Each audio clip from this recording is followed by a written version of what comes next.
हारिनि अलखदाव खौसे जानाय एबसुआ खावलायनाया जाफुंनाय नंला नामा? जे बिपिएफ इउपिपिएल आरो नेशनेल पार्टिया लोगो नांनानै बिदि खामानि मावनांगौ होननानै जोंखौ गोनो गोथो खालामबाय।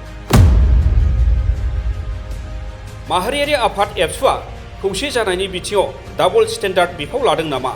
दुलाराय बर' फरायसा आफादनि जे डाबल स्टेन्डार्ड मेनटेन खालामनाय बेखौ बिटिसिनि रायजो राजाया मोजां मोनाखै।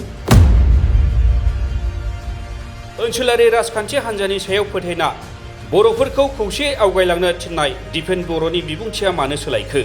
तो मैं भाबो जे बीपीएफ यूपीपीएल बीजेपी बा बीजेपी यूपीपीएल बीपीएफ रुलिंग और अपोजिशन एकत्रित भावे चुक्तिर स्वार्थत आगबाढ़ी जाओ और बडोलेण्डबासीर जी उन्नयनर जी सपन बा शांतिर जी सपन ये बास्तव रूपायित करिब लागे। मोर एटु क्लियार एटा बार्ता। बर'फोरनि खौसेथिनि बिथिङाव दिपेन बर'नि गोनो गोथो बिबुंथिनि सायाव कास्टम बसुमतारिनि फिनजाथाय। दुलाराय बर' फरायसा आफादनि आफादगिरि जे डाबल स्टेन्डार्ड जे दिनै मोनसे खोथा बुङो गाबोन मोनसे खोथा बुङो दा बिदियाव जोङो ट्रास्ट लानो हायासै एबसुनि प्रेसिडेन्ट दिपेन बर'नि सायाव। थांनाय 15 आगस्टआव बर' माहारिबाद आरो हारिनि अलखद समाव बर' आफाद आरो दैदेनगिरिफ्रा खौसे गसंथाबोदों होनना आथिखालनि थासारि आरो समनि गोख्रों खावलायनाय बायदियै बर'नि सोमावसारग्रा दैदेनगिरिफ्रा हारिनि स्वार्थखौ सिगाङाव लाखिनानै ओनसोलारि हान्जानि सायाव गोथौ फोथायनानै खौसे जाजानो लुबैनानै आवगायलांनो खावलायदोंमोन एबसुनि आफादगिरि दिपेन बर' बिथाङा समाजारि बिजोंनि गेजेरजों। आरो बेबायदिनो बिपिएफ हान्जानि दैदेनगिरिफ्राबो दिपेन बर'नि खौसे जाजानो खावलायनायखौ मदद होनानै बिबुंथि होनायखौ नुनो मोनबोदों। नाथाय मैया मोनसे खौरां बिजोङाव एबसुनि आफादगिरि दिपेन बर' बिथाङा बिटिआर गोरोबथाखौ मावफुंनायनि सार्थआव इउपिपिएल बिपिएफ आरो हादरारि राजखान्थियारि हान्जा बिजेपि खौसे आवगायलांनांगौ होनना बुंनाय बाथ्राया बर'फोरनि गेजेराव गोनो गोथो खालामनायखौ नुनो मोन्दों। दिपेन बर'नि बिबुंथिया डाबल स्टेन्डार्ड जादों आरो फोथायनो हाथावना जायाखै होनना दिनै खौरां बिजोङाव फोरमायो बिपिएफनि दैदेनगिरि कास्टम बसुमतारि बिथाङा। दुलाराय बर' फरायसा आफादनि आफादगिरि दिपेन बर' बिथाङा राव सोलायदों। दुलाराय बर' फरायसा आफादनि आफादगिरि दिपेन बर' बिथाङा थांनाय 15 आगस्टआव बिथाङा गावनि फेसबुकआव पस्ट खालामदोंमोन जे बर'नि संग्रामि फैनाय दैदेनगिरिफ्रा रिजनेल पार्टिया दिनै नङा गाबोन ज' जानो नांगौ होननानै बिथाङा पस्ट होदोंमोन। तो बेखौ गोबां बर'नि रायजो राजा बिथांमोनहा बरायदोंमोन।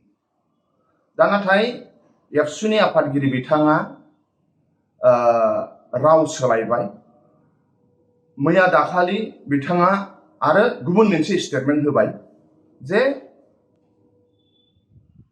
बिटिआर सुक्तिखौ मावफुंनांगौनि थाखाय बिपिएफ इउपिपिएल आरो नेशनेल पार्टिया ज' जानांगौ होननानै बिथाङा बुंबाय। दा जों गोनो गोथो जाबाय। 15 आगस्टआव दुलाराय बर' फरायसा आफादनि आफादगिरि दिपेन बर'नि स्टेटमेन्टआ रिजनेल पलिटिकेल पार्टिखौ लानानै बिटिसिआव मोननै स्ट्रं रिजनेल पलिटिकेल पार्टि दङ बिपिएफ आरो इउपिपिएल। जातिनि ग्रेटार इन्टारेस्टआव आरो जातिखौ नायनानै आरो ओनसोलखौ जौगानायनि थाखाय रायजो राजा लुबैनाय बादि होननानै बिथाङा रिजनेल पार्टिनि खोथाखौ बुंदोंमोन, ज' जाजानायनि खोथाखौ बिथाङा बुंदोंमोन। नाथाय साननै सानथामनि उनावनो मा खारनाव बिथांनि रावा सोलायबाय, बिथाङा दा नेशनेल पार्टिखौबो हानहरफाबाय। दा ओंखायनो जों गोनो गोथो जाबाय, रायजो राजाया गोनो गोथो जाबाय।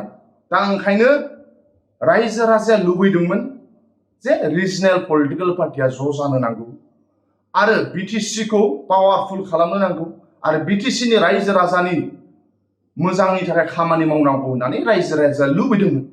आरो रायजो राजा लुबैनाय बादिनो जोंबो आं पार्सनेलि कास्टम बसुमतारि जानानै खोथा बुंदोंमोन।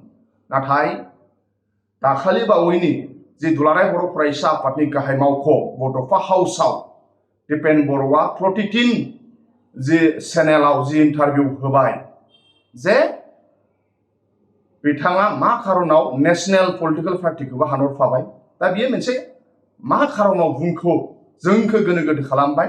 बिटिसिनि रायजो राजाखौ गोनो गोथो खालामबाय ओंखायनो बे दुलाराय बर' फरायसा आफादनि जे डाबल स्टेन्डार्ड मेनटेन खालामनाय बेखौ बिटिसिनि रायजो राजाया मोजां मोनाखै ओंखायनो दुलाराय बर' फरायसा आफादनि आफादगिरि दिपेन बर'आ गमामायैनो रिजनेल पलिटिकेल पार्टिखौ लानानै आरो जातिनि ग्रेटार इन्टारेस्टनि थाखाय खोथा बुंदों ना बले आन्दोआव माबा मोनसे दोननानै बिथाङा रिजनेल मोननैबो प्लास नेशनेल पार्टियाबो बाव माबा नांगौ होननानै बिथाङा खोथा बुंदों दा ओंखायनो बे मिलायासै बेयाव जोंखौ गोनो गोथो खालामबाय बिटिसिनि रायजो राजा गोनो गोथो खालामबाय ओंखायनो गावनि स्टेटमेन्टखौ क्लियार खालामनो नांगौ जे रिजनेल पलिटिकेल पार्टिनि खोथाया आलादा आरो नेशनेल पलिटिकेल पार्टिनि खोथाया आलादा रिजनेल पलिटिकेल पार्टिनि आइडियोलजिफ्रा आलादा नेशनेल पलिटिकेल पार्टिनि आइडियोलजिफ्रा आलादा दा ओंखायनो 15 आगस्टआव मानगोनां एबसुनि आफादगिरि दिपेन बर'निफ्रायसो फैदोंमोन जे दिनै नङा गाबोन रिजनेल पलिटिकेल पार्टिया ज' जानांगौ होननानै आरो बिथाङा गावनिफ्रायनो स्टेटमेन्ट फैबावबाय जे बिपिएफ इउपिपिएल आरो नेशनेल पार्टिया लोगो नांनानै बिदि खामानि मावनांगौ होननानै जोंखौ गोनो गोथो खालामबाय बिटिसिनि रायजो राजा गोनो गोथो खालामबाय ओंखायनो दा बिटिसिनि रायजो राजाया जोबोद दुखु मोननाय थाबाय दुलाराय बर' फरायसा आफादनि आफादगिरि जे डाबल स्टेन्डार्ड जे दिनै मोनसे खोथा बुङो गाबोन मोनसे खोथा बुङो दा बिदियाव जोङो ट्रास्ट लानो हायासै एबसुनि प्रेसिडेन्ट दिपेन बर'नि सायाव आरो भबिष्यत मा जागोन बेबादि जुदि दिनै फंसे बुङो गाबोन फंसे बुङोब्ला दा ओंखायनो जोंनि गोसोआव मोनसे डाउट सोमजिहोबाय